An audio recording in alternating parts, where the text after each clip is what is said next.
Welcome to episode 388 of the Thunder Underground podcast. Trent here as always. And if you listened last week on our episode with Brian Tatler of Saxon and Diamond Head, in the intro to that I mentioned that I was going to put out another episode pretty quick, going over a few things that got missed in the past month or two.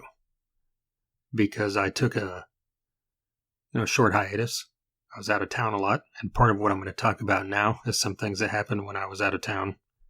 But I got back in town around Christmas, and then after New Year's, like I mentioned on the last episode, took a hiatus. All that being said, to let you know that if you follow this podcast, the last episode of every year has always been the best of that year's albums. The album list, the top 15 of 2015, and then henceforth every year since, until 2023. I got back, like I said, right around Christmas and didn't get it done before New Year's and thought, well, I'll put this out right after the New Year, not a big deal. And then New Year came and I went ahead and just went on the hiatus quicker than I thought I would. So I thought, you know what? Screw it, I'm still going to do it. What's it matter? I know it's not timely. I know it's not relevant to people's lives. With this being a month, well, at this point, we're in early February. And a lot of people put out their best of the year episodes in early to mid-December, usually early December. I've always held off till mid to late. There's always a couple straggler albums in there. I don't think there were this year, but there's actually a couple albums on my list that wouldn't be there if I did this at the beginning of December, because I really latched onto them, late in the year, the very end of the year. So these are ones that fit right in with what I love. So that's what we're going to talk about. But that's not this whole episode. Like I said, we're going to talk about a couple other things, a couple big things, as you see there on the title. A couple concerts that happened out of country that I happened to be around. So I wanted to, just kind of go over them because it's a unique experience. But first, I need to let you know, as always, who sponsors this podcast, and that would be Sunset Tattoo, a tattoo shop located right here in Tulsa, Oklahoma, Midtown Tulsa. Tattoos are done good and proper. They're state licensed, and they are mother approved. Jake Thompson and his crew over there have nearly 30 years of experience. They've been doing tattoos for a long ass time, and you can check out photos of all their work on their social media. Facebook and Instagram are both Sunset Tattoo Tulsa. They specialize in all different styles. I've got work done by them. I know many other people that have as well. Looking forward to getting more done.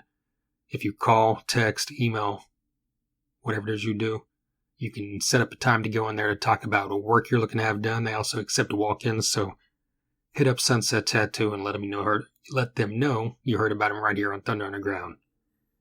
We've also got DEB Concerts, concert promoter based right here in Tulsa, Oklahoma, that continually brings in great music to this area. I believe that their first show they officially put on, they were a part of Streets Gone Wild, but the first show they put on as DEB Concerts was in 2016, in January 2016. I just saw it recently posted that it was the 7-year anniversary of that first show, which was Winger. And I remember that show. Excellent. Winger in the Ideal Ballroom. Absolutely. I could go on and on about Winger. And in fact, I might hear in a little bit, just a hint of what's to come. But on this best of, that I'm doing this time around, I'm going to try to keep it, a little more tighter than I usually do on these things where I ramble for 2 hours. That's not going to happen this time, I promise. But look, I just went on a wild tangent during my sponsor talk. Back to DEB Concerts. They are bringing Last in Line back to Tulsa, and they are bringing Lita Ford back to Tulsa. And guess what? They're on the same night, April 6th, Saturday night. It's going to be a party at at the Vanguard in Tulsa, Oklahoma. Hit up the Vanguard's website for tickets. Hit up dbconcerts.com for ticket info. Follow them on the socials, Facebook, Instagram, and Twitter are all DEB Concerts. Give them a follow so you're kept up to date on all the future stuff, I'll be keeping you up to date on all that as well. And once again, huge thank you to DEB Concerts. All right, so like I said, back in late November, I went to Japan for the first time in my life with a couple friends. Actually, it ended up being like 5 total friends throughout this process, but 3 of us traveled together. Another friend joined us in Tokyo, and then we met up with some other friends in Kyoto. When we were in Japan, one of my, I'm going to preface this by saying that one of my lifelong, bucket list dreams or goals or whatever has been to see a concert outside of the United States. Wherever, Vancouver, Canada, Mexico City, another continent in its entirety. And that's, the first time it happened for me. I've been to other countries. I've seen bands in other countries in a bar, just a random cover band or something at a bar I was at when I was in Mexico or Italy and these other places, Aruba, I remember, but I've never went to a concert. I've always had these lavish dreams of going, me and Jason used to always talk about, saving up money and one of these years going to Wacken or Hellfest or one of the big, European metal fests. But, realistically, I thought, if this does happen, it'll probably be some random, occurrence that makes it happen. And sure enough, here we are. The reason this happened, was once I started working in the live music industry. You get to know a lot of people. And, when we were heading out there, I looked up to see if there were any concerts happening. And I didn't come across any on Polestar. And for some reason, this wasn't listed. But, one of my friends that went with me, Mitch, he mentioned, hey, I saw that the Long Beach Dub All-Stars are going to be in Tokyo at the same time we're there. And I happen to know their tour manager. So he hit him up, got us in the show. So a huge thanks to Mitch and a huge thanks to, Long Beach Dub All-Stars tour manager. I'm slipping on the name right now. I apologize. But brought us in there and, we got the chance to see him at a venue called Life is Game in Shibuya, Tokyo. And it was just kind of everything that I ever dreamed going to a show in another country in a club. You also have those dreams, like I said, Wacken or something like that. But this is like a totally different element and totally different kind of music, to be honest. But seeing him in this club or going into this club in another country, especially in a country like Japan where they are passionate about music, and getting to see that firsthand is everything, that I hoped it would be. The place was packed. I assume it was sold out. If it's not, they could have fit a few more people in there if they were lucky. But, it was a cool bar club atmosphere. It had, a second, it wasn't like a balcony level, but when you come in, the level drops down. I forgot what that's called when it recesses down from to a lower level right in front of the stage.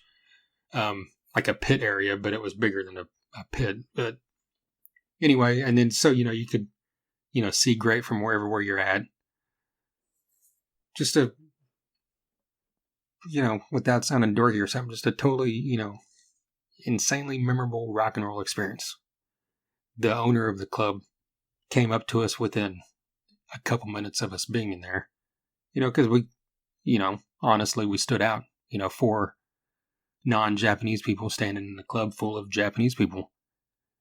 He walked up, asked where we're from. We told him, different parts of the United States. And, he, was super appreciative and happy that we were there. So that was really cool, to get the experience to meet him as well.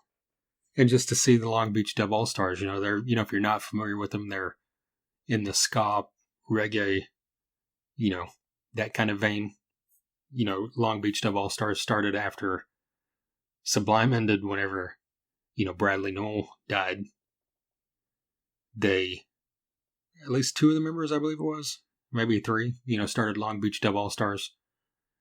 And then, throughout the years, they've had, a couple of those core members left, but they've had, other guys step in. Opie, who is the singer, originally did Sublime's album cover artwork. They've got other members of the band that were contributors to Sublime music. So it's, it's one of those things that's really intertwined with the history of Sublime throughout the years. So, but to, see them live, full of energy, the crowd, absolutely loving it. And, I went in here, I'm just a geek in another country. I was wearing my Anthrax Sound of White Noise shirt. And, in a club watching, like I said, a reggae infused styled rock band. I had probably 6 or 8 people, in that club walk up to me and, compliment the Anthrax shirts. So, and that's one of the things I've always appreciated about Japan, European countries, South American countries, are their passion for not just, heavy metal that we've talked about many times in this podcast, or hard rock, but their passion for music in general. These people are in here, they're diehard fans of music. And that's what I love. I love the fact that you can go see a band like Long Beach Dub All-Stars and you're amongst fans that also love heavy metal. Or you can go to heavy metal and be amongst fans that love, reggae rock, or whatever the correct genre term would be. But, I just wanted to, mention that because it was just a fun experience for me. Nothing, earth-shattering for anyone to hear about. But Japan is, so, the fans that are so passionate about music, it's still a very, in America, at least, because that's what I know, is the physical product, has long since passed to the wayside. The compact disc, the cassette, the record and all that. Vinyl, has made a comeback, obviously, in the past decade. But it's more for a collector thing or a diehard thing. Your average consumer doesn't go and buy a vinyl just because the new album by a band they like came out. They listen to it, on Spotify or YouTube or whatever. But Japan, they do that as well. However, they also still buy the music. And I made a point to go in a few record stores. And it just, as a music geek, it just blows your mind.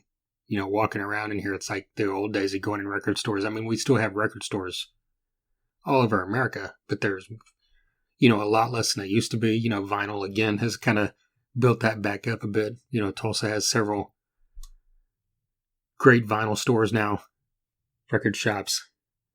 And I know that many other cities do as well because I've checked them out. But just going in Japan and being able to see, just racks, walls full of CDs, and people are still buying these things, And I just, of course, I had to, I grabbed 6 or 8 CDs like an Anthrax, a Machine Head, Corrosion and Conformity, stuff like Iron Maiden, Metallica, just because, I saw them and they're, a couple bucks and perfect condition, and it's got the Japanese sleeve on it and the artwork, and the extra tracks. So it's just a cool experience to be able to do that. And I also bought a couple vinyls. And yes, I bought Loudness vinyls. That was my sole intention as a dork, to be able to say that I went into a record store in Tokyo, Japan, and bought a Loudness record. I was just flipping through, found 2 of Loudness's albums, and I think I spent a grand total of $7 but for the 2 of them together. And that's the other thing. Tons of their product is, I didn't look too much at anything new when it came to music while I was over there. I mean, the new stuff is what I meant. I just looked at all the, the used records and CDs and that kind of stuff. And, the prices were better. But that's how everything is in Japan. I don't even need to go into that. You'd be blown away. But one of the record stores I went into was mainly compact discs and books, if I remember right. They didn't have much, they had tons of like DVDs and Blu-rays of like live shows. And it was just kind of just one I went in on a whim because I just saw it was a stores selling music, but didn't realize once I got in there and started looking, a good chunk of probably they sold some, tons of like official releases, but 75% of what they were selling was live bootlegs, whether it be on Blu-ray or on compact disc. And I was like, man, if I didn't have a weight limit on my baggage coming back, and I did, I bought, luggage there to bring more back, another story I'm just talking about souvenirs in general, but I would have got a third bag if if weight too high prices on an airline to check a third bag would be. I would have got another bag and filled it full of this stuff, because I'm not exaggerating. It just blew my mind. When I was in this guy's store, I bought 2 compact discs. They were Guns N' Roses and AC/DC, both live at Power Trip, from last October 2023. I happened to be there and see those performances, so to be able to, it's always been one of my things throughout the years. Anytime I've seen a recording of a live performance that I was at in person, I always want to get it. But just to be able to see those there, and I looked, to see if I could find the Iron Maiden or Judas Priest or, who am I forgetting? Metallica, obviously. I looked to see if I could find, a bootleg of them from Power Trip, but no luck. So, and then the other thing I wanted to mention as far as Japan goes when it comes to music is when we did this trip, it wasn't just Tokyo. We went Tokyo, we went to a small town at Mount Fuji, we went to Kyoto, we went to Nagoya, and then we finished the trip in Osaka. And when we were in Kyoto, we happened to go into a bar, this pure definition of a dive bar, extremely small. I don't know, at its capacity, would probably be 30 people. Not exaggerating, I wouldn't say more than 20 comfortably, but, I could be wrong, but just what I'm remembering. And, one of our friends we had met up with, that, work a lot of stuff with, Julie, she happened to have, I can't remember if she had already went in this bar. I think, she had already went in this bar, or she had read about it, one or the other, and mentioned, I think you'd really like it because it's very rock and roll centric. And all the reviews of this place were talking about the owner, who's the bartender, just runs the show by himself, and, how knowledgeable he is about music. He's always playing his own vinyl, and it's just a great time. So we went into this bar, and let me think, there was 5 of us at a table, so you might have been able to fit one more. There was a table next to us that had like 5 or 6 people, and I don't think there might have been a third empty table, and in the bar, might have had 4 or maybe 6 seats. I don't know. So see, like I said, we're not talking more than a 25 cap room.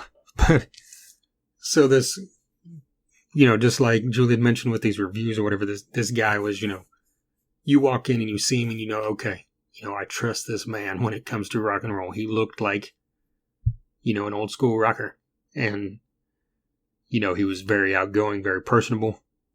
And, he had bar menus for the, what he had on, what his liquors and cocktails and that kind of stuff was. But he had them made as he had the front of the bar, the front of the menu was the cover of a, famous album. I remember the one we had was, I said, why am I drawing about? It was a Psychedelic Furs. And then I'm trying to remember, I saw another one of Talking Heads. And I think an AC/DC. So or maybe a Rolling Stones. But, so you see it's not just like heavy metal or hard rock. This was like pure rock and roll. And he even, had Rolling Stone stuff everywhere. And I'd asked for his business card. Or no, I didn't ask for his business card. I just asked if he had social media, and he handed me a business card. And at the bottom of his business card, I've got it right here in my hand. It has the Rolling Stones logo, and it just says, "We love the Rolling Stones." I mean, what do you need to know besides that to know that that's the pure definition of rock and roll? To me, I mean, at the purest core of rock and roll, broke down to just rock and roll. I mean, it's the Rolling Stones, right?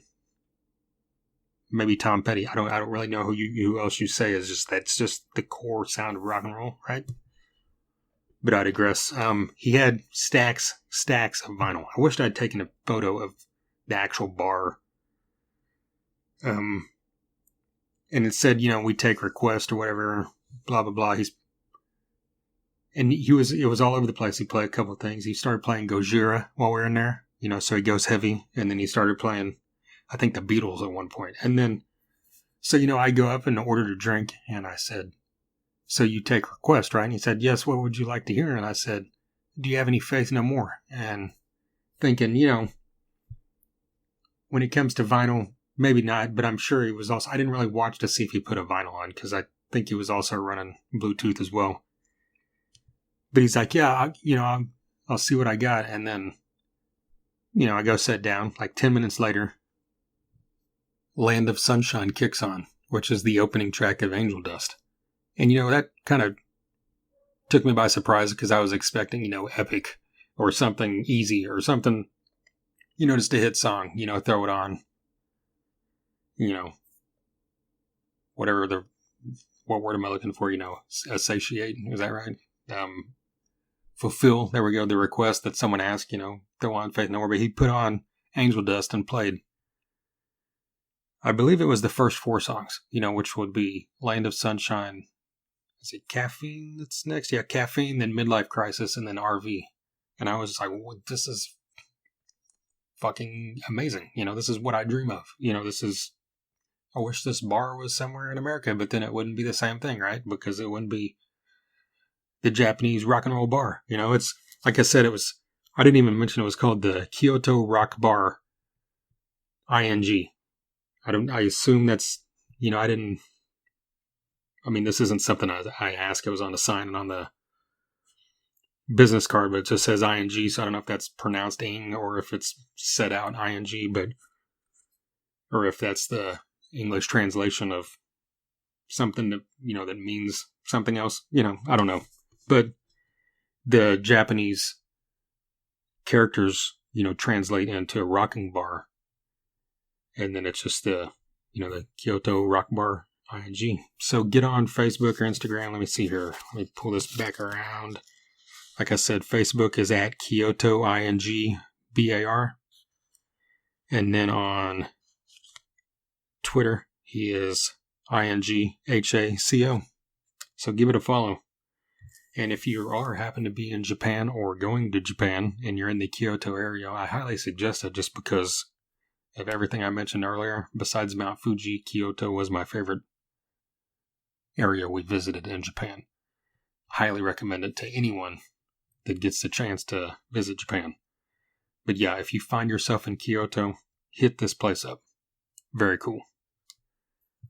All right, so after we finished in Japan, the whole reason we, made this trip to Japan, it was me, like I said, my friends Mitch and Seb,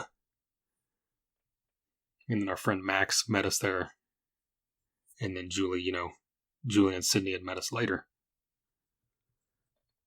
But me and Mitch and Seb had planned this trip because we were going to Saudi Arabia for the music festival Soundstorm. And you may be thinking, why in the hell would you go clear to Saudi Arabia for a festival? And if you're Googling right now, Soundstorm doesn't really seem like anything that has to do with hard rock or heavy metal, right? But no, I've talked about it before in this podcast. If you're a casual listener, you may not know that I work, events, music festivals mainly. And so we were going to work this festival Soundstorm in Saudi Arabia. So we took the opportunity, since, we're already flying halfway around the world, to fly to Japan before we went there. So now we're on the way to Saudi Arabia to work Soundstorm. And Soundstorm, has been around. This is the 4th year, I believe. Last year was the 3rd one, and that's the first time in 2022 was the third one. That's the first time that we had worked it and our team had worked it.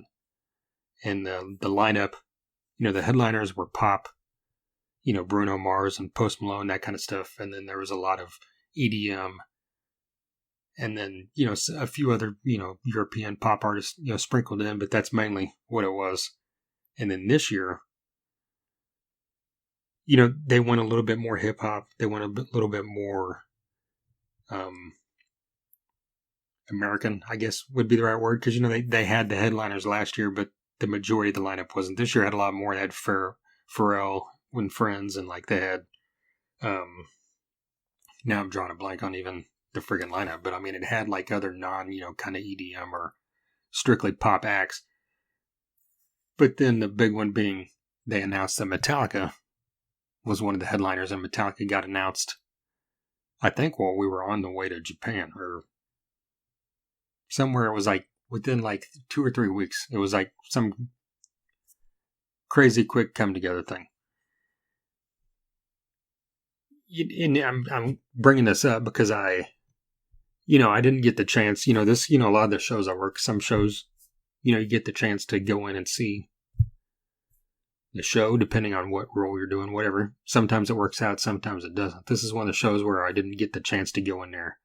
At Power Trip, I saw a good chunk of Metallica. I've seen this band many times throughout the year, so that's not a worry. But what I just talked about earlier, seeing bands in other countries, to be able to say you saw Metallica in their first ever time in a country, is pretty amazing. This is the first time they have ever been in Saudi Arabia. They're actually the first, I believe, strictly heavy metal band. No, they're the second. There's a heavy metal band from somewhere in the Middle East that played there last year. But anyway, I didn't get the chance to go in and watch the show, but I was outside in the vicinity where I could hear this thing very well. So I feel, I can talk about it because of that. The main thing I wanted to talk about is it kind of, took me by shock that they were announced because of the way the lineup was built. Metallica does a lot of these multi-genre festivals, so that's nothing new, but just the fact that this is one that's very specific to where there's barely any rock, or especially any heavy rock on there. And the thing that, that really took me up front is I'm like, if this had a little bit more time, if they had been announced a couple months ago, then maybe you'd get a bigger crowd of people coming just to see Metallica. Because like I said, they haven't been to this country before. So this is a first time opportunity for a lot of people.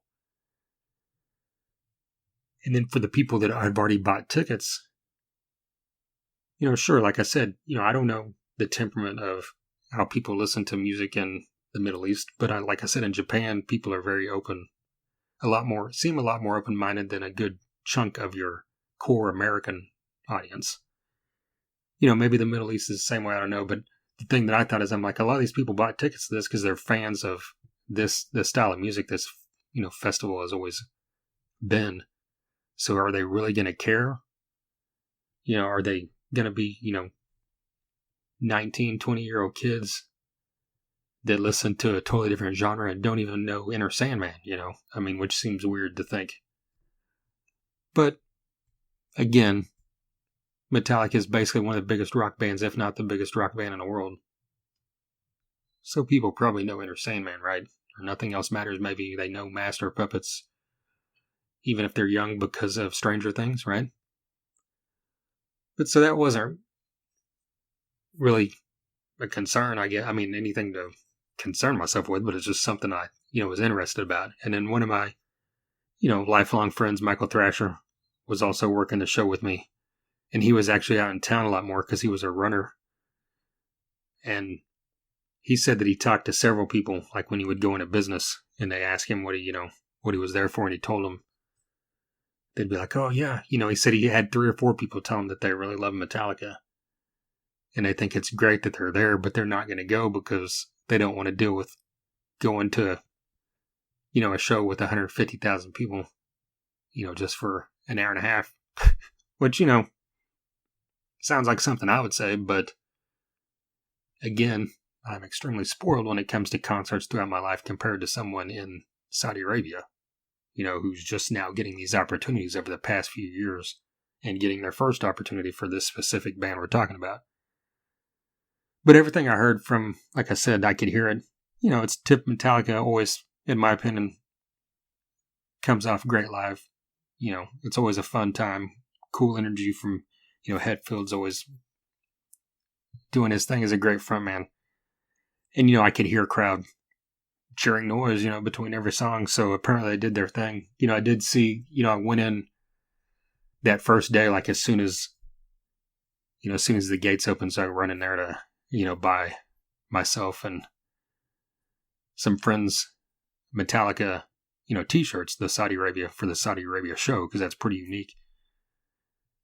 And I saw 4 guys, walking by that I, kind of wish now that I had taken a photo with. They were young dudes, probably 20s, early 20s, that were just like decked out, head to toe, looked like 1986 in the Bay Area of California, in the height of thrash. They just looked like, thrash kids from the 80s. And I just thought that was excellent to see it, So there's, an example of people that probably showed up, obviously, for Metallica and weren't going to come the other days of the show. But, just to see what you see like on, documentaries or on videos whenever a band you like's in another country, and to see how passionate fans are. But just, I should have went up and talked to these guys, but I digress. Maybe next year, or this, actually, like I said, I'm doing all this stuff late. So this year, we're in 2024 now.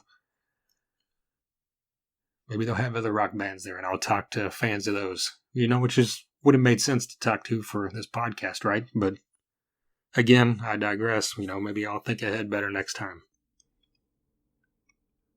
All right, so let's jump into this best of 2023 excessively late rundown that I, mentioned up front that I'm going to try to keep this, like I said, to a minimal mention. Whenever I mention the album, I'm just going to talk briefly. I'm going to, am I going to be able to pull this off? Probably not. I'll be upfront about it, but this is what I'm going to attempt to do, because I don't want to spend, I know there's some of these albums that I'll say that and end up talking about it for 7 minutes, but I'm going to try to skip that. I'm not going to try to do this full on thing, because like I said, we're way excessively late on this. Usually I have, a bunch of broke down, like, albums that I was surprised that I didn't like, or, by bands that I love, or like, or a few honorable mention, like non-rock or metal albums, from other genres that I was really digging, or what am I really looking forward to coming out in 2024, all that stuff. I didn't put any of that together. All I put together was a list of albums that didn't make my list, so I could kind of skim through them, real quick. A few albums that came out this year. And most of these albums, some of them, I didn't really write down ones that I just didn't like or didn't care about, because I'm like, what's the point of mentioning it? But some of these albums, I thought were great. But like I said, you got to cut it off somewhere, right? So these are all albums that came out this year. Powerwolf, these are all bands, that had albums come out this year. Powerwolf, LA Guns. And I keep saying this year, 2023. I'll start over. Powerwolf, LA Guns. The real LA Guns put out an album last year called Diamonds. If you go on Spotify, the first LA Guns album that pops up just came out here in 2024, but that's not really LA Guns. That's that bastardized version of LA Guns called Riley's LA Guns. But anyway, so I'm not talking about that. I'm talking about the actual LA Guns. And the song called Diamond on that album is fucking phenomenal. But see, look at this, folks. I'm already freaking going on a tangent. It's the second band I mentioned. But anyway, jumping back in, Overkill had a great album. Unearth, Devil Driver, Dropkick Murphys, Avenged Sevenfold, Buck Cherry. Buck Cherry is a band that I've loved since they debuted. But the last several albums, I just have not latched onto them at all. But this one is the first one I believe, since Keith Nelson left that I've really liked, the majority of the album. Just throwing that out there. Joel Hoekstra's 13. Death Ray Vision. If you're not familiar with them and you love thrashy stuff, check it out. Heavy stuff. Cavalera. Mutoid Man. Saul. Saul's newest album's really cool.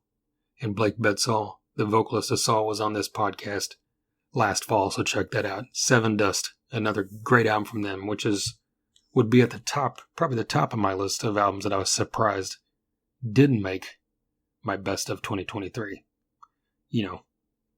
It's a band that never puts out bad music. I don't think this album is bad music, but I just don't think it's as great as I didn't latch onto it the way I do a lot of Seven Dust albums. Filter. Let me see. Otto.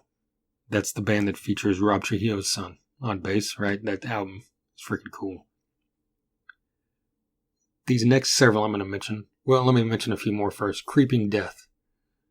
Sleep Token had an album out, and, people are going apeshit about this band. I finally listened to them towards the end of the year, and just, if you like them, that's great. I don't dislike them, but it's just kind of one of those bands that, to me, didn't really grab me in any way.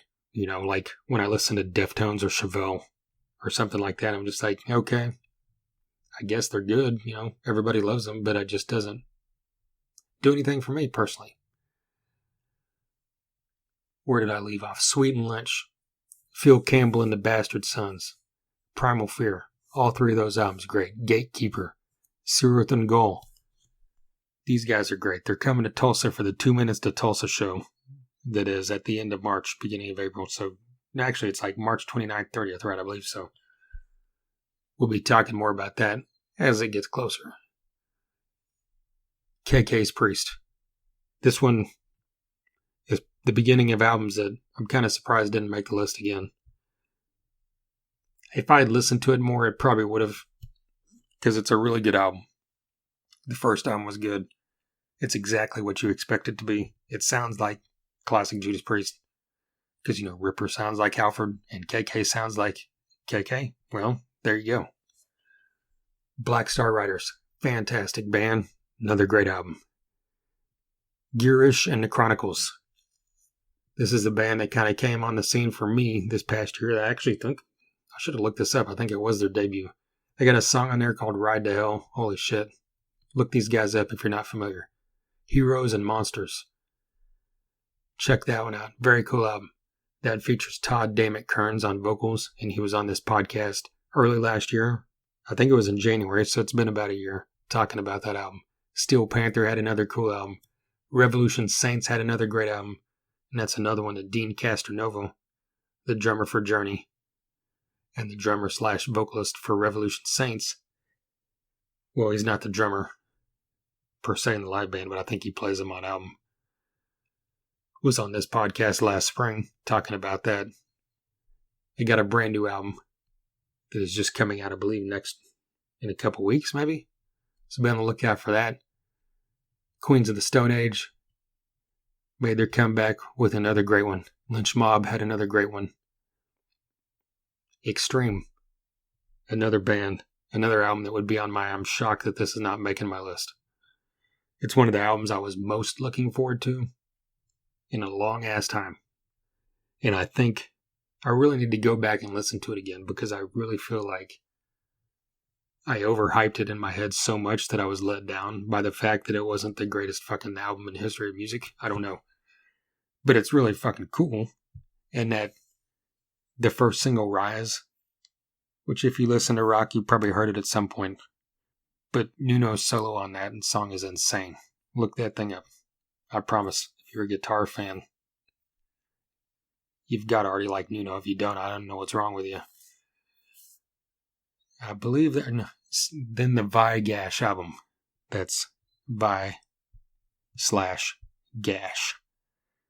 Steve Vai and I forgot the guy's first name, but something Gash. Daniel, maybe? I can't remember. But this is an album that I really considered putting on my list, but I kind of went back and forth on it because I listened to it a lot. I really loved it, but I went back and forth because it's not really a 2023 album. I mean, it is kind of, but it's It depends on how you look at it. This is actually an album that was recorded in like 1991 or 92 or 90. It's like somewhere between 90 and 92. And it got shelved. Never put out. It was this album that Steve Vai collaborated with Gash, and they, Gash was the singer. And, it's just great melodic rock. If you love Steve Vai's guitar sound and you love stuff we've been talking about here, like Extreme or Van Halen or whatever, LA Guns, I guess, didn't really sound like anything like LA Guns, but you know what I mean. That, genre, that time period of rock. And for some reason, they're just like, hey, it's 2023. It's time to maybe, Steve Vai or whoever got the rights, to it at this point. And that's why it came out. I never really looked up to see what the story was in that regard. But that's very much an album that I think people that love hard rock or melodic rock should check out. So, all right.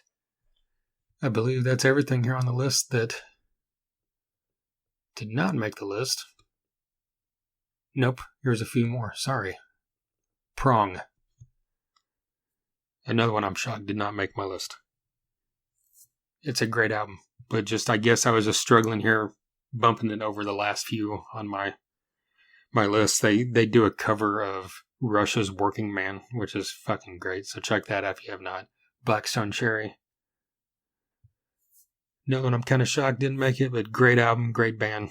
Nita Strauss put out a killer solo album where she's got some guest vocalists on it. Heavy stuff, you got to check that one out. Screamer is a band that a lot of you probably aren't familiar with, but really look them up if you're into, heavy rock. That's, they're more in the vein of like, a new wave of British heavy metal, but not really that heavy, I guess. I should have thought more about how to describe that, but Spirit Adrift. And I love these guys. If that's a band you're not familiar with and you love heavy metal, to me, I think I've mentioned this before, they're kind of like if you combined an 80s metal band like, say, Iron Maiden with a progressive metal or stoner metal band, say like a Mastodon or even, I don't know, COC, something just like that kind of vein of stuff, and throw it with your Maiden, and you just get what you get with Spirit Adrift. So now, nope, one more. I promise this will be the last one more, I believe. I'm going to look here before I make that statement. Yeah. And this album is the one. There's always one album a year, right? I know me and Jason used to talk about it. There's a couple we'd be like, hey, should this qualify? Is it? Because, this podcast is always, right there in our tagline is hard rock, heavy metal. So obviously, if we're putting out a best of list, it's hard rock and metal. So we'd always go back and forth, like, is this heavy enough to make the list? And I had 2 albums this year. And one of them I said, fuck it, and put it on the list. I'll talk about that here in a bit. And the other one I didn't. The Rolling Stones put out their brand new album. And to me, I just talked about them earlier, about how they're the definition of rock and roll. But I think after I listened to it the first time, I messaged Jason and I said, I should not be surprised at how good this is, but for some reason I am.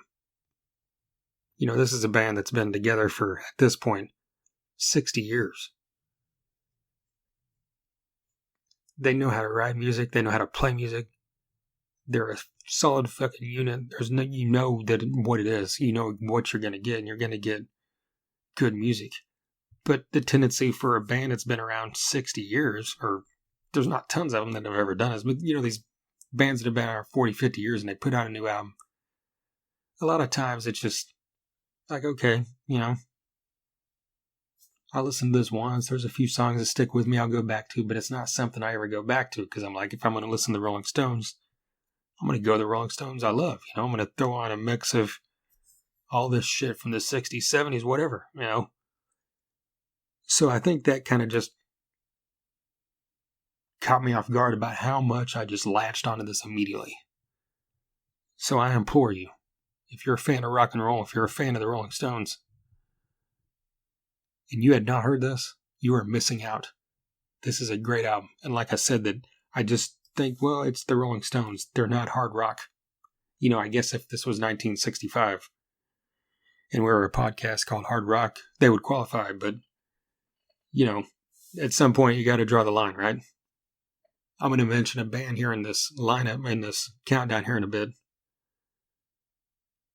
That's, I would say, heavier than Rolling Stones, but they're not technically hard rock either. So people might be thinking, well, why the fuck would you put that on there? Not put the Stones. But anyway, I digress. Again, why have I used that word so many times in this episode? I barely ever use it any time. But, all right. Top 23 of 2023. As I've said every year that we've done this, Jason and I started this podcast in 2015, so that was the first year. And Jason left the podcast in 2021. So 21, 22, 23, this is the third one I've done solo. In those first, 5 would that be? 5 were done. Me and Jason co-hosting and combining our lists. And I always talked about the fact that, like a major publication, whether it be like Rolling Stone or Spin or Billboard or you're a major, website when it comes to rock or metal, Loudwire, or just any kind of music alternative press, or any of these, entities that, are at the height of whatever their genre is, puts out a list. Here's the top 10 albums, or here's the top 23 albums of this year,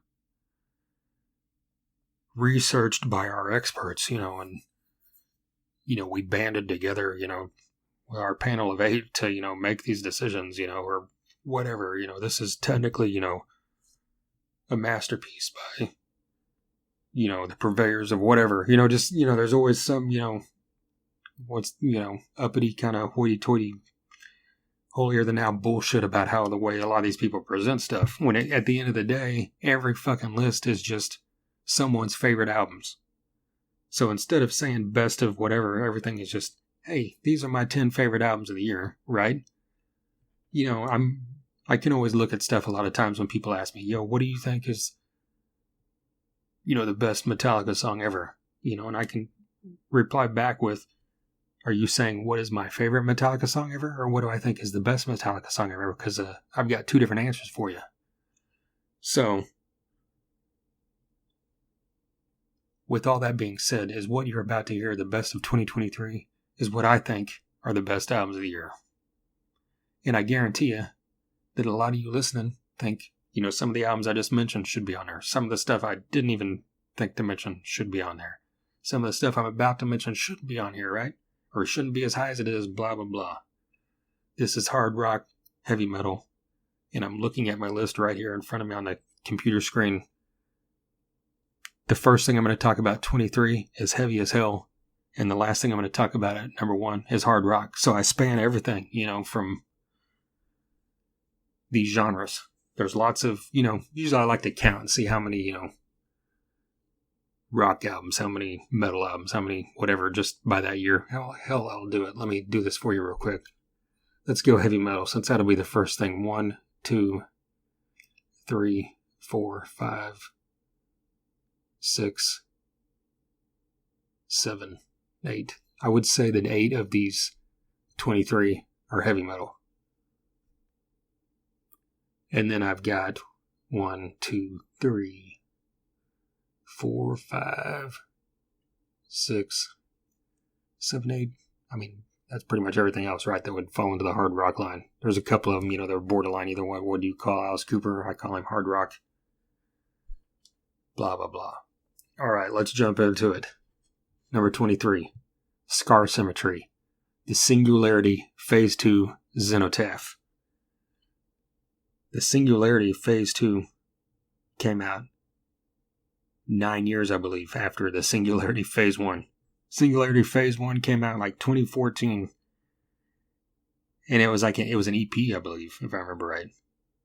It has the song Limits to Infinity on it, which to me is like one of the greatest. I mean, I know that people that listen to, melodic death metal all the time probably think I'm crazy because, I'm just picking kind of a popular song from a random band to say it's one of my favorites of all time. But again, it's a favorite. It doesn't say it's the best. I don't know, but because this is a genre that I love specific areas of it, scar symmetry, soil work, whatever, but I don't delve into the genre outside of the bands I listen to, really. So what I'm saying is, if you're not a fan of that genre, go listen to Limits It to Infinity. It just blows my mind. But this album, picks up, and, Scar Symmetry continues to do their thing where they have amazing death vocals and amazing melodic vocals and just amazing music. They're from Sweden. And I've said that 1,000 times in this podcast, that if you're from Sweden, you're automatically better than pretty much everyone else in the world, right? Not, I don't know about as a human. I just meant as a musician. And speaking of, let me look here. That's another thing. I know there's got to be other Swedish albums on this list. Yep, there's one. There's two. There is 3, 4. Is that Sweden? There's 4, maybe 5. So that tells you something right there, right? All right, number 22 is very much a combination of what? English and American? Irish and American, which Last in Line. Jericho. Last in Line, if you're not familiar with them, you're listening to this podcast. I'm sure you're familiar with them, but real quickly, the band formed, it was the original members of Dio's band from the first 3 albums. As you know, Last in Line is a major Dio song and album. And then they had a new singer, obviously. A new singer. They had a singer with them. It was the 3 members from Dio's band. And now, of course, we're just down to Vivian and Vinny as the, original members left. And, they started, when they would play shows, they would play, obviously the Dio songs. And then they put out an album, and now this is their third album, I believe. And just every one after another, they're very much in that Dio sound, but they're also very much in that kind of English, bluesy, heavy rock sound that I've really latched onto the last few years. When it comes to bands like them and Glorious, stuff that Lunch Mob has always been doing, stuff that, Black Stone Cherry's kind of done a bit of, but it's just like that heavy, gritty, hard rock blues sound, and then they do it, but they almost do it with a metal tinge as well. So Last in Line, great thing. Check it out. Check out Jericho. Number 21, Haunt, Golden Arm. Again, like I said, since I did not do as much notes as I normally do on all these things to have things to mention, I didn't look up the number, but Haunt, Trevor, is the leader of Haunt, and he has now put out, I believe this is the 7th album. That's the thing. I wished 7th or 8th maybe. They've already got, a new one coming out very soon. First single's out. Fantastic. Look it up. Haunt, he just keeps pumping out music. And the thing I love, the thing you have to love if you're a fan of music, is that he keeps pumping out music, but he's not pumping out shit. Anyone can pump out music, right? At a fast rate. It's not something that a lot of people do. And he's been on this podcast twice and talked about the fact that, he wants to release 20 albums. Because that's a feat that, a lot of people don't reach. I just talked about that on the last episode with Brian Tyler. Saxon just released their 24th album. And there's tons of bands that have been around as long as them or longer that aren't anywhere close to that many studio albums. And Trevor, at the rate he produces music and produces high quality music, is unstoppable. And Golden Arm, the man to me just keeps progressing, keeps getting better. The albums to me just keep getting more solid. It's like, this guy's already great and somehow it just keeps getting better. I guess it's part of the bloodline he's from, right? But he, like I said, he's already got the new single out for, his next album. And it's even that, his vocals have kind of progressed even more, in my opinion. It's just a band you definitely need to check out if you're not familiar. Check out Haunt. Number 20, Robin McAuley, Alive. This album came out at the beginning of 2023. And Robin McAuley has been on this podcast now 4 times. 3. Yeah, if you count the Eddie Van Halen tribute episode that we did. But Alive Just another fantastic in the string of Robin McAuley. It's his second solo album of kind of this era. He's done other solo albums, but over the last, few years, he's put out the 2 Black Swan albums and now 2 solo albums, and they're on that kind of same vein of what, he's best known for those years in the late 80s, early 90s with Michael Schenker and Macaulay Schenker Group. He's putting out great heavy music that just, the guy's vocals are just soaring and never stop, and he's just a rock phenomenon that had never got the just due that he deserves, in my opinion. Highly underrated. Just, if you're not one of those people that have ever kept up with him or even, are familiar with his music, just go do it. Dive into these last 2 Macaulay albums and the last 2 Black Swan albums. Phenomenal stuff. Number 19, Alice Cooper, Road.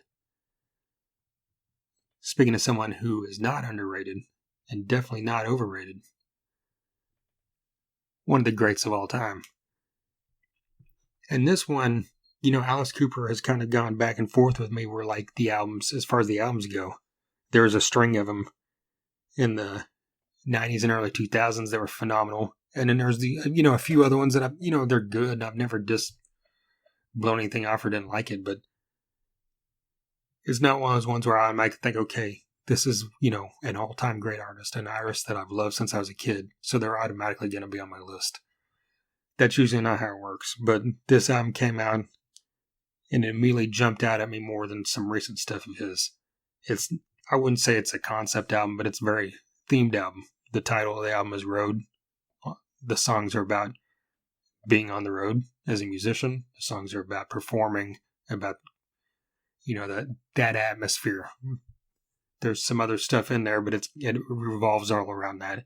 And it's just what Alice Cooper is great at. Great rock and roll. Hard rock.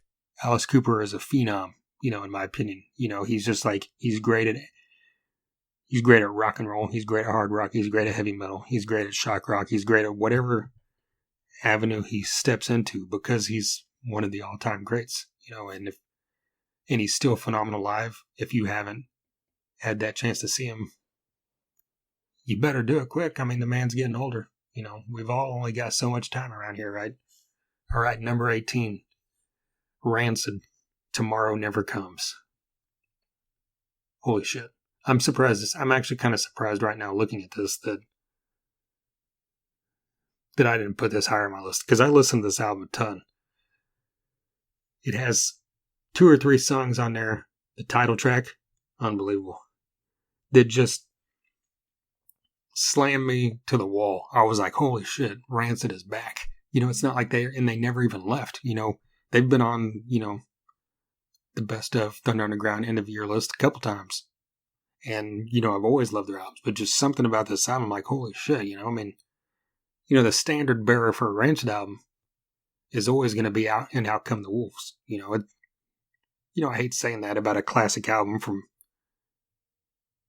28 years ago now, 29 years ago, that, but it's a fact. And this album, harkens back to that to me. So that's all you need to know.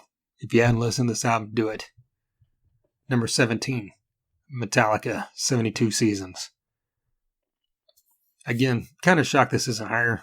I'm sure there's I know at least a couple people listening will be like, what the fuck's this so low for? But, I look at the list and there's bands above this on the list that I like Metallica better than, but the albums that I'm going to mention in a while just hit me more than this one did. Which is kind of weird to say because a lot of people have been very high on this album. And it's a good album and I like it, but I don't like it anywhere near as much as I liked Hardwired to Self-Destruct. And so, I know that you really, especially on something like this, shouldn't be comparing an album's worth to an artist's previous work, right? I mean, people do it all the time, especially with this band I'm talking about right now, but they do it with albums that came out fucking 40 years ago now, or 35 to 40 years ago. We're talking albums in the 80s. I'm talking about an album that came out 7 years ago. So, I don't know. This isn't a great album with great songs, but again, I didn't dive into it the same way I did Hardwired. And so maybe that's what affected me in the same way I talked about Extreme earlier. Maybe if I listened to this more, it would have hit me different. And in fact, I think I'm going to do that. Just letting you know. I'm going to dive back into this thing. All right, number 16, Avatar, Dance Devil Dance. Another band that has continuously put out great music. They don't change their sound, but they change what they're doing. If that makes sense, you go to a stage, go see them live, you're going to get a similar stage show, but every album just kind of has like a theme or a style to it that might not have been there in the album before, but yet they're managing to still stay true to themselves. Obviously not true to where they started a long ass time ago. They changed that well before they got huge, but this album, right along the lines with all the recent music of the last decade. Another band from Sweden that is continually excellent. Johannes from Avatar was on this podcast many years ago. Very cool. Very glad we got to do that. And hell, one of the great songs in this album is called Chimp Mosh Pit. How can you not love an album or with a song called Chimp Mosh Pit, right? All right, number 15, Elegant Weapons, Horns for a Halo. Richie Faulkner of Judas Priest has a new band. A side project called Elegant Weapons. And this one is very, it shouldn't be hard to describe. It's metal, but it's also got hard rock tendencies. But it doesn't sound like Judas Priest or anything. Richie Faulkner is very much a guy that can, play in any style, I'm sure. But he's not defined by what he does because he's not, Judas Priest wasn't his originals. He's not the originator of that sound, right? So, but say there's a song on this album called Blind Leading the Blind that is very much kind of in the vein of that stuff I talked about earlier when I was talking about Last in Line, that where the vocals to me harken to that Inglorious, Last in Line, Lynch Mob, Robin McCauley kind of, that very English blues metal, or if that's even a genre, English blues, hard rock, whatever. There's also a song on here called Bitter Pill, which is excellent. It's just very much a metal album that if you're into hard rock or metal, I absolutely think you'll dig this album, and it's something that you need to hear. Okay, moving on to number 14, Mammoth WVH, Mammoth 2. Does that mean that the third album will be called Women and Children First? No, anyway, sorry. I had to be that dumbass. I'm not even going to go on a tangent about how much I hate Van Halen fans that talk shit about this guy, because I'm a Van Halen fan through and through. And I'm a fan of this guy. Not even going to go into that, even though I just did, right? But Mammoth 2 is better than Mammoth 1 to me. And, the fuck? It's like, that album was great. But there's something about this album just, excites me. When you hear it and just hear how great it is, the fact that this guy's playing these instruments and just writing this music. And, barring some tragedy, we've got a lifetime in front of us of hearing music from this guy. So I just can't wait to see where we go, Another thing that is, straddles that line, like who did I mention earlier? I don't know, but like we've talked about that Seven Dust does, where you can almost be hard rock at times, almost be extremely heavy at times, but just straddle that heavy metal line to where, you're accessible to those people that don't like super heavy stuff. Mammoth is heavy, but it's very melodic and just pure rock as well. So check that out. All right, number 13. This is the album that I mentioned that I kind of went back and forth on if I should put this on. Marvelous 3. 4. Roman numeral 4 is the name of the album because it's the fourth album that they put out. Now, this is the one I'm going to try to not go on a tangent on. I put it on because it's not hard rock by definition, but I would say that Marvelous 3 falls into that power pop. It's definitely not pop punk. I fucking hate pop punk for the most part, but it's very, it's very pop centric, but it's very rock and roll centric as well. Very happy sounding, I guess is the way to put it. But Butch Walker, the leader of Marvelous 3, has like this amazing career, this amazing story that started in glam metal with the band South Gang. Then after that ended, and he began in the 90s with Marvelous 3, the late 90s, they got signed, put out 2 albums. And then I can't remember what the story was on what the label was wanting them to do. Something with the 3rd album they weren't happy about. They couldn't get out of the contract. So rather than just rush out an album or put out some compilation or some live thing to fulfill it as a fuck you to the label, they just said, we're breaking up and never getting back together. And they did that in like 2002, maybe? I should have looked that up. Very early 2000s. And then Butch Walker went on, started putting out solo albums. And it's the first solo album, maybe the first 2, very much fit into that Marvelous 3 vein before, Butch Walker shifted into what he became. And when this, and they had always said that this wouldn't happen, and they ended up, scheduling some shows earlier this year? No, this just happened. I feel like they did a reunion at some point, is what it was last year or the year before, for the first time in a long time, like in a live show. And then they did these shows this past year in like Chicago and Atlanta, where they played the first couple albums in their entirety. And this new album, like I don't know if I'd just been keeping up on the news very well when it came to this stuff, but a single popped up on Spotify, and I'm like, what the hell is this? And I looked it up, and then they had a new album coming out, and it just blew my mind. I was like, so I don't know if the story was that they kind of ran the limit and got past that contract, and now they can get back together, and they don't owe that label an album, or what the story was. It'd be interesting to look into, but Marvelous 3, those first 2 albums, still to this day, I'll put on every once in a while and just crank them up endlessly. Like the 2 albums, actually 3 albums, sorry. But really the second and third ones are the ones I latched onto. The first one's got great stuff, and this 4th one very much falls right into that vein. Butch Walker is one of the greatest rock and roll lyricists of all time, in my opinion. He's very tongue-in-cheek. He's very clever. It's just in the same way you would say someone like Neil Fallon is, but in a totally different style of writing. So again, if you love heavy metal, you're not going to like, if you are very narrow in your love of metal or hard rock, you probably won't dig Marvelous 3, but if you love all different kinds of stuff, and you love like power pop, power rock, Cheap Trick, there's a good example. If you love like Cheap Trick at their core, I would think you would love Marvelous 3. All right. I think I did all right there. I didn't go too deep, right? I don't know. Okay, number 12, Duff McKagan, Lighthouse. Duff McKagan, of course, is the bass player of Guns N' Roses. He's had many solo albums throughout the years.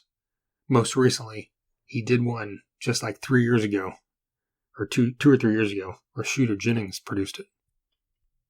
And then I don't believe he produced this one. I need to look that up. But this to me is his most solid album straight through, just because it's very much like, it just seemed like a little bit of a departure. It just reminded me like almost of like Mark Lanegan at times, or like there's even points where I thought of like, not really Chris Isaac. I'm trying to think, just very brooding. Is that like not a dumb term to use? Like, or like, and Duff McKagan has one of those voices where at times it sounds, it does, it's not something you would say, oh man, he's got one of the greatest voices of all time, right? He's got a great rock and roll voice when it comes to like, punk stuff or like just straight up rock and roll. But a lot of times, I feel like in recent memory, whenever Duff sings more laid-back music. His voice has gotten so much cooler throughout the years.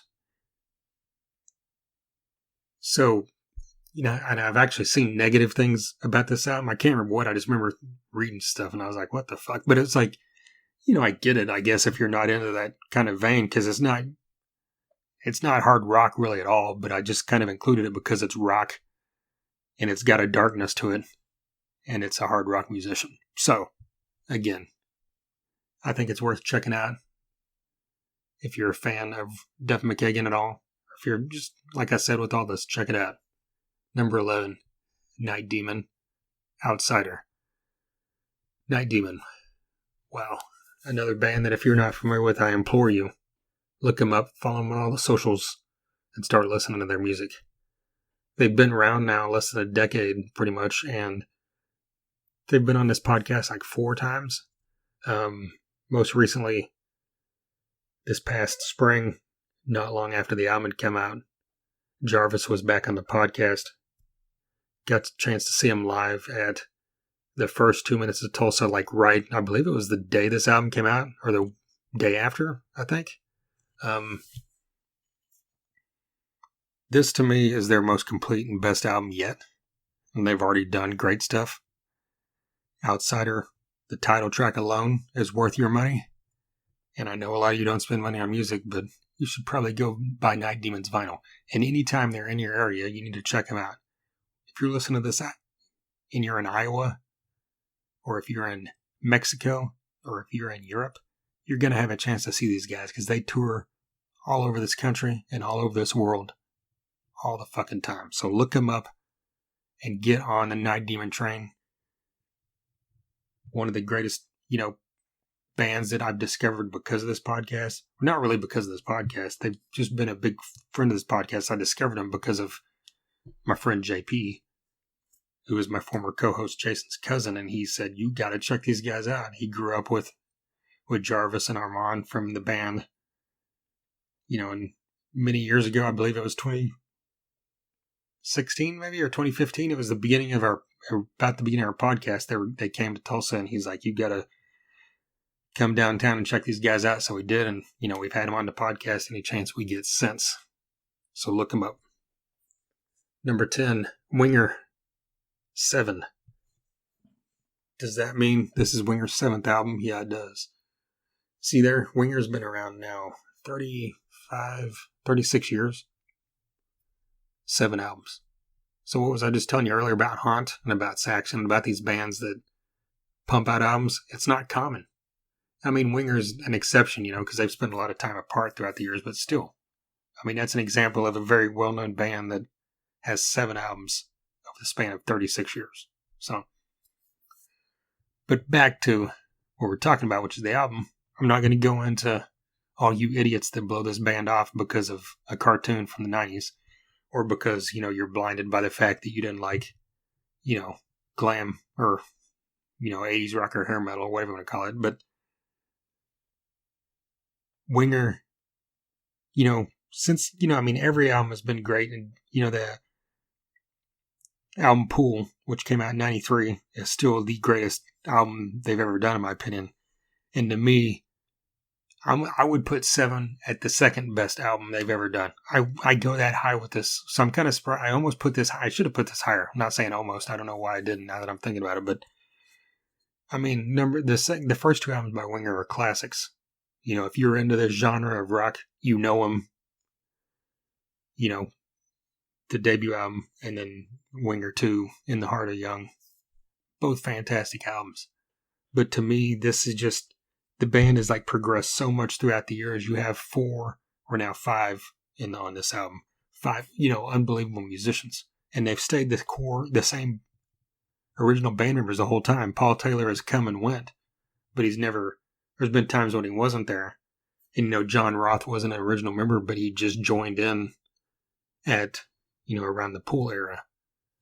And I believe, if I'm trying to think how to say this right, when they released this album, this is the first album where all 5 of those guys were on every song of the album, maybe. If that's right. But regardless. Just a solid album from beginning to finish, or from start to finish, that this band is so much more than what you think they are if you don't listen to them. I promise you. Just give it a go. Number 9, Jared James Nichols, self-titled Jared James Nichols. Another person, if you're not familiar with, I think I would throw him in the vein of what I've been talking about, that English hard rock English blues rock kind of vein that, we talk about. But it's not from England, right? So, whatever.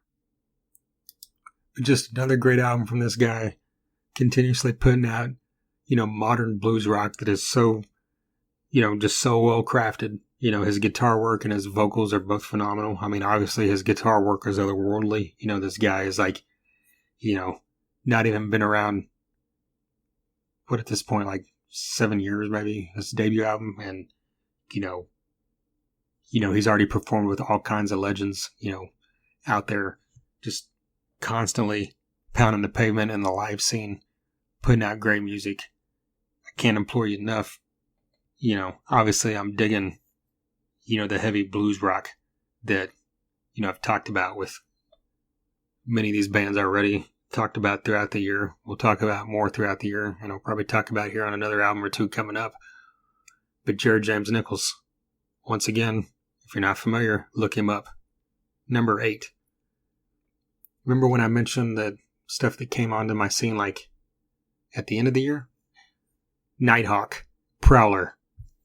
I remember when this was announced and I totally forgot that it came out or to check it out.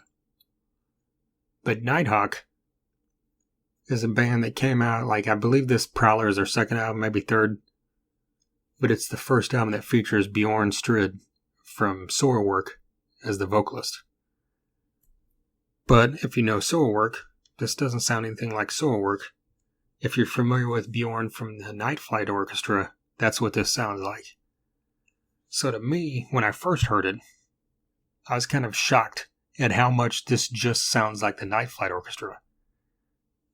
So it was what Nighthawk was doing, but they got Bjorn, and his vocals, of course, are going to make it sound like, since they're already in that genre, right? But this band, just like Night Flight Orchestra, very much captures the essence of the late 70s, early 80s kind of AOR rock. When you think of a band like Kiss or Foreigner, or, what Sammy Hagar was doing back then, or, like I said earlier, Cheap Trick, or I can't, even, I've mentioned even like Fleetwood Mac when it comes to some Night Flight songs, but Nighthawk is a little more, the straightforward, the rock side of that with like, or the hard rock side of that, like the Night Flight Orchestra's first couple albums were before they went a little more, 80s centric sound with like kind of the AOR keyboard style stuff. But Nighthawk, if you're into everything I've mentioned, or anything about Bjorn or Night Flight, and you haven't heard this album, you need to listen to Prowler. Number 7, Danko Jones, Electric Sounds. And I was thinking about this when I wrote down Electric Sounds, that's like the perfect album title for a Danko Jones album. Danko Jones is another artist who's been on this podcast before, and I absolutely love this guy. I've said it many times throughout the years that this band is one of the most underrated rock bands of modern history. They're very much, without the mainstream fanfare or, worldwide, just like massive success of AC/DC. To me, they're the modern AC/DC when it comes to, what you're going to get. The style you're going to get. The themes you're probably going to get. And that's actually something, I talked about on the episode with Danko the year before last, I believe it was. That was a pretty fun one, but, this guy's so in tune with rock and roll, like at its core, that, Danko Jones has now been around for 20 years. And they're one of those bands that, probably, I should look up, probably have 10 albums now. And they're one of the few bands where you put 10 albums in a playlist and hit shuffle, I would never skip a song, because this band just does no wrong in my opinion. It's pure hard rock. It's pure rock and roll. It's just pure purity at its core that just you don't fuck with. And this is just, again, I'm kind of at a loss for words because I feel like I use the same adjectives a lot to describe this stuff, but Danko Jones is both simplistic, bombastic, and amazing at the same time. And you need to check out this album if you haven't, and you need to check out just every album that's ever been put out. Please. Okay, number 6, The Winery Dogs, 3. Man, how many albums have we talked about with a number that is not a number? The first one was Phase 2, then we had 72 Seasons, then we had Mammoth 2, then we had Marvelous 3, 4, Winger 7, Winery Dogs 3. So this is the 6th album on this list, and it looks like the last one that's got a number in the title. Okay. Why did I even count? Why do you even need to know? But Winery Dogs, again, really quickly, Billy Sheehan, Mike Portnoy, Richie Kotzen. Not three great musicians, 3 of the greatest musicians of all time. And I don't say that loosely. I use the words amazing, great, underrated, overrated, of all time a lot, but I don't know that I've ever said that 3 members of a specific band are 3 of the greatest of all time at what they do. That's not disputable either, in my opinion. And I will say that Richie Kotzen, I believe, is one of the most underrated musicians in the history of rock and roll, of any genre. And that's not an overstatement of just a fan. That's just the truth. What this band has done from the get-go, this is the 3rd album, obviously, by the title. They did everything that you're supposed to do when you make a supergroup. They look amazing on paper, and then they put the music out, and holy fuck was it amazing. It was as great as you expect it to be. You've got Richie Kotzen, who is a phenomenal guitarist and just as phenomenal vocalist. And then you've got the other 2 guys that are literally, if not the best, in the top 5 at their instrument in their genre of all time. Hands down. And they formed one of the greatest bands to debut in the past decade, in the 21st century, actually. I'd put them in the top 5 to 10 bands that have debuted since the year 2000. So if you're not familiar, again, check it out. Okay, we're getting to the top 5, the nitty gritty.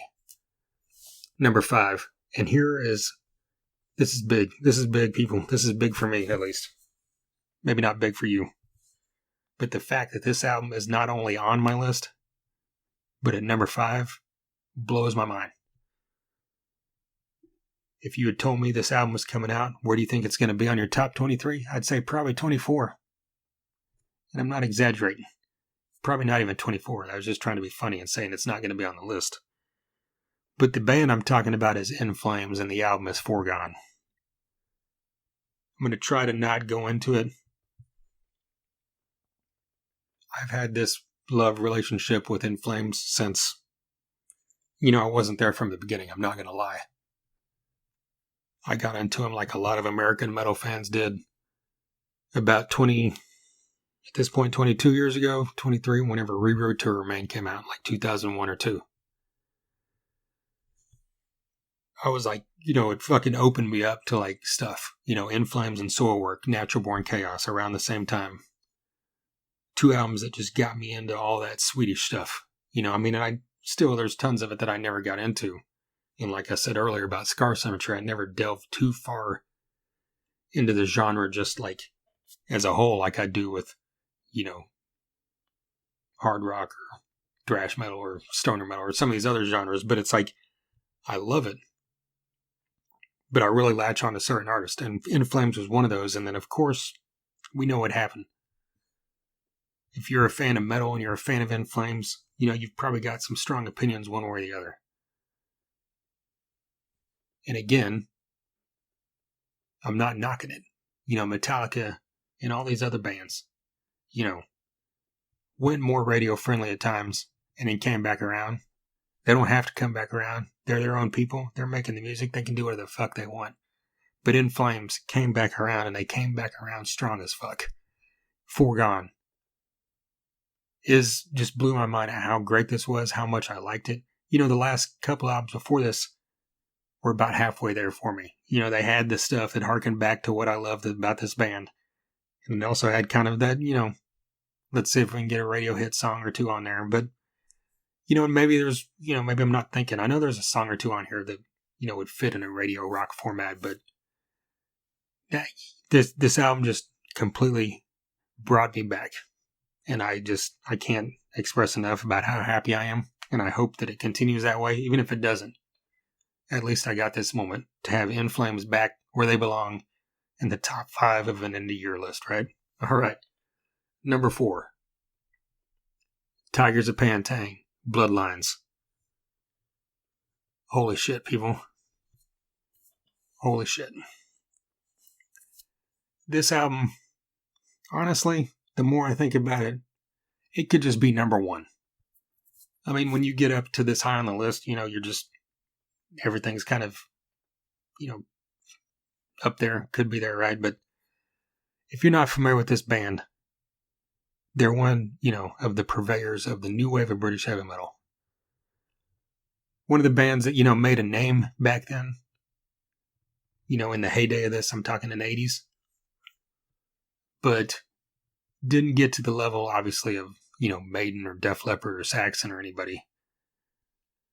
But they, you know, they made it to a point to where I heard of them.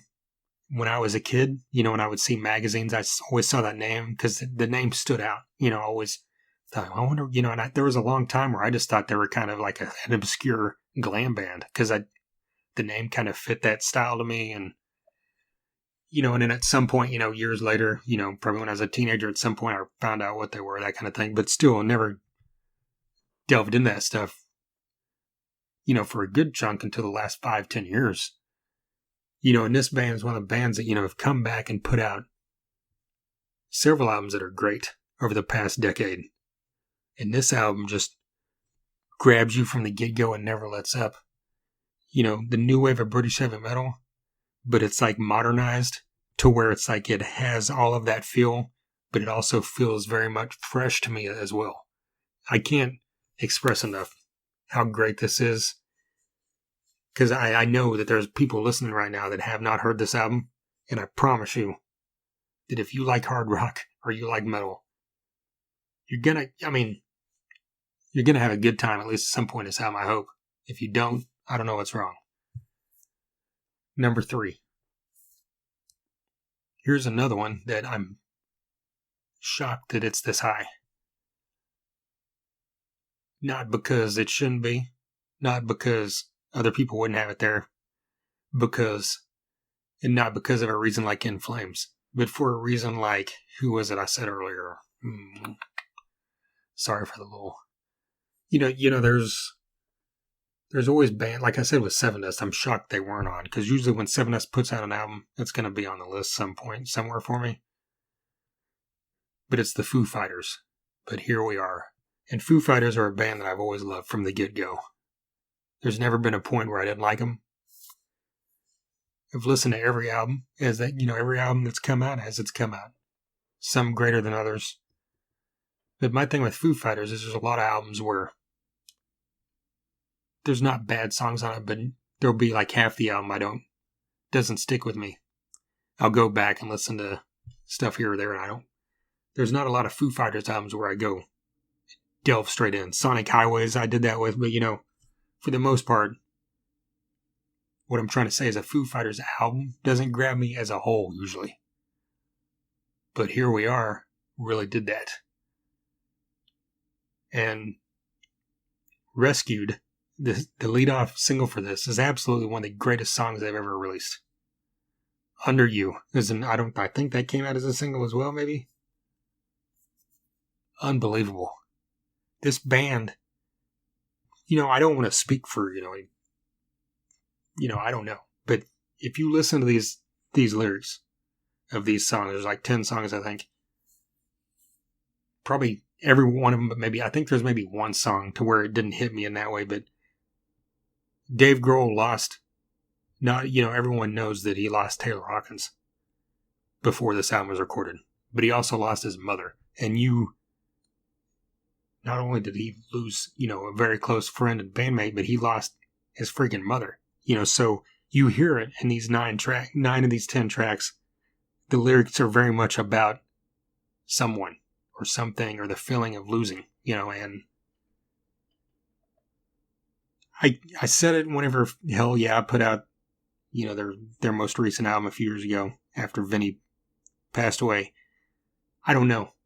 I can't speak and say if it's true, but it very much feels like the loss of Taylor propelled them to put out some of the most amazing music they ever have. And I don't mean like they're like, oh, we're going to go do this. I just mean like the emotion and in the writing, just came through in another way, from Dave for his mother and for his friends. So again, I know they're a band that, a lot of people are divided on. They're just a great hard rock band, in my opinion. And this album is one of their greatest albums ever. Speaking of a great hard rock band, number 2 is Dirty Honey, Can't Find the Brakes. Dirty Honey. Where do I go here? I've raved about this band so much over the past 5 years, 6 years. I think that first EP came out. This is the second full length. This band, I don't know how to say this without sounding like I'm going to do it again on the final band here, but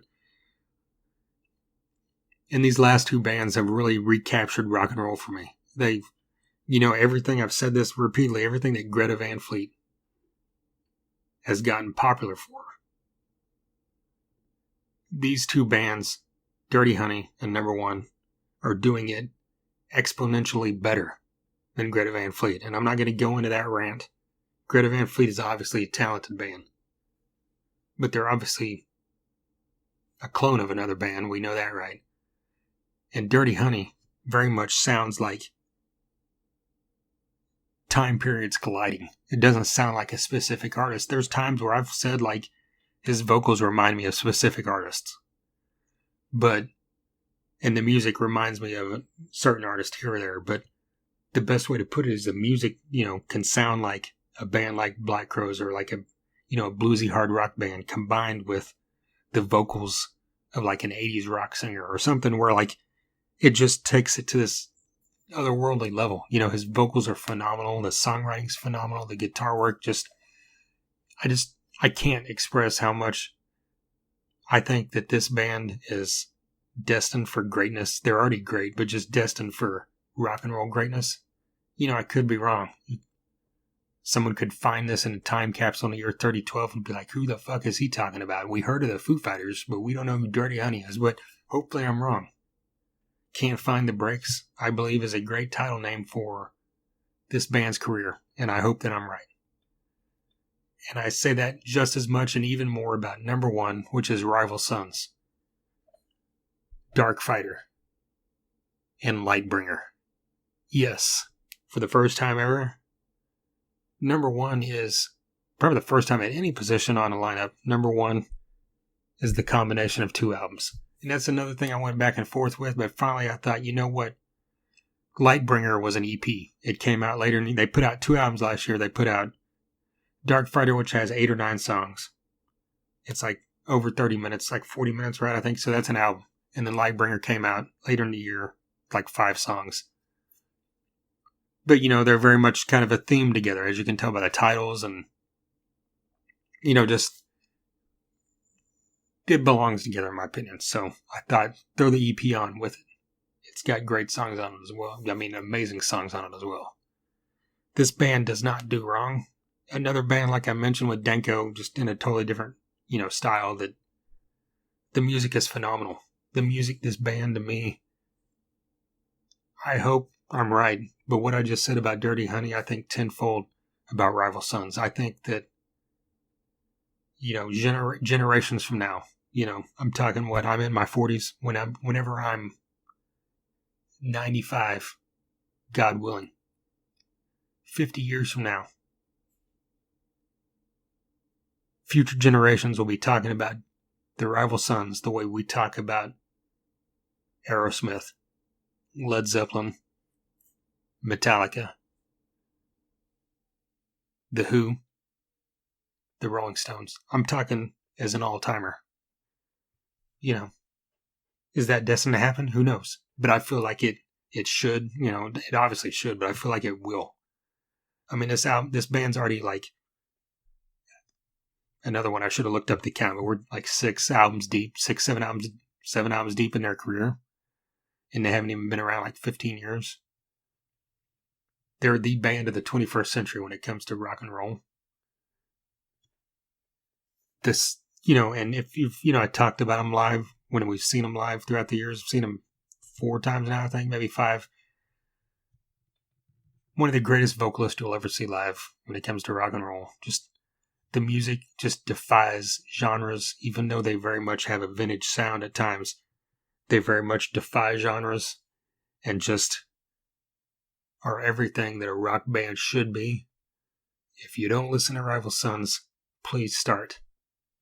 Just pick a song. It doesn't have to be on one of these albums, but that's a good question for people. I've always, when you listen to a band for the first time and you're not specifically listening to something someone told you to, do you go to their newest or do you go to their oldest music? Personally, I usually go to the newest stuff. I don't know.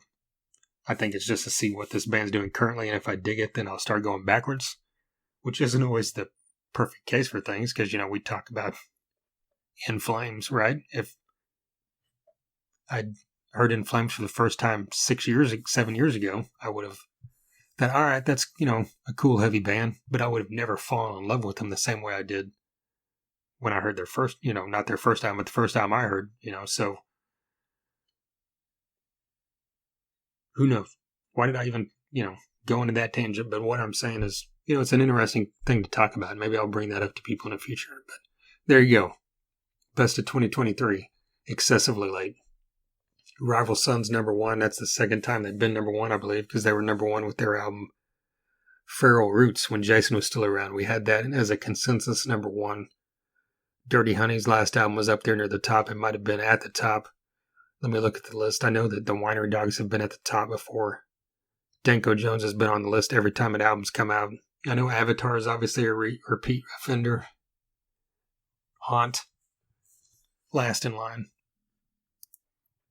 Well, there you go. I appreciate you being here if you made it this far. And like I said, I think, let me look at the time here. It is now, over an hour and a half. So I think I did okay as far as condensing that more than I normally would, because, at the first 30 minutes at least of this were me talking about Metallica and Saudi and the Long Beach Dub All-Stars in Japan, and then jumping into this, so probably a little under or about an hour for talking about 23 songs is good, because usually these best of episodes go 2 hours just talking about that stuff. So with that being said, I appreciate you checking this out if you did.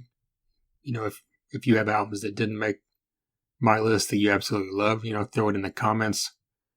Shoot us a message, whatever it is you do. If this is the first time that you're listening, I think this is probably a weird episode to jump into for the first time, but I appreciate it nonetheless. Like I said, these best of the year episodes have been out at the end of every year, starting with 2015.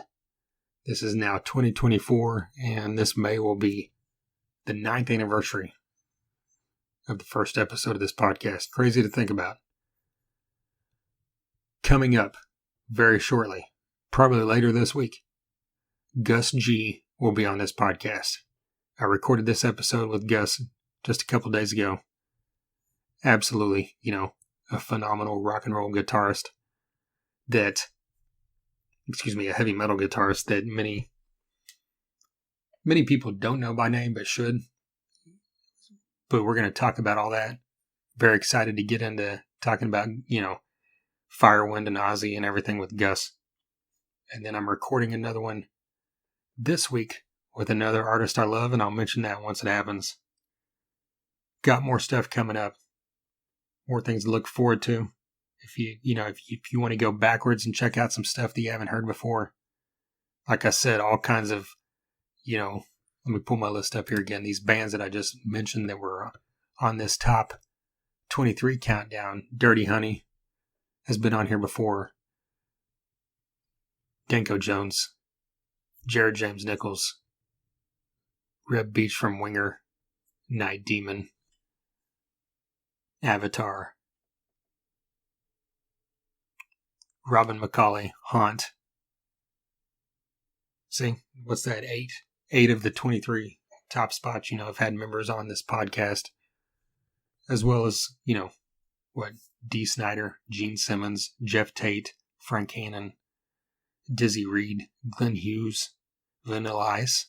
I know that's random as hell, right? Shooter Jennings. Members of Warrant, Whitesnake, Motley Crue, Megadeth, Testament, Prong, Typo Negative, Whitesnake. I already said Whitesnake. White Zombie. Slaughter. Mark Slaughter's been on here. Members of Avatar, Shinedown, Saliva, Trapped, Seven Dust, Corrosion and Conformity, Skillet, Sons of Texas. The list goes on and on. People, 387 episodes before this. So dive in there. TheThunderUnderground.com. You can find us on all the socials. Facebook, Instagram, Twitter. Wherever you're listening to this podcast, hit like or subscribe so you don't miss future episodes like that Gus G episode. And yeah, you can listen directly on the website as well. Anytime you see a post on the social media, just like it or comment or share. That helps out greatly. It's much appreciated. Once again, a huge thank you to DEB Concerts and Sunset Tattoo. And until next time. Thunder Underground, y'all.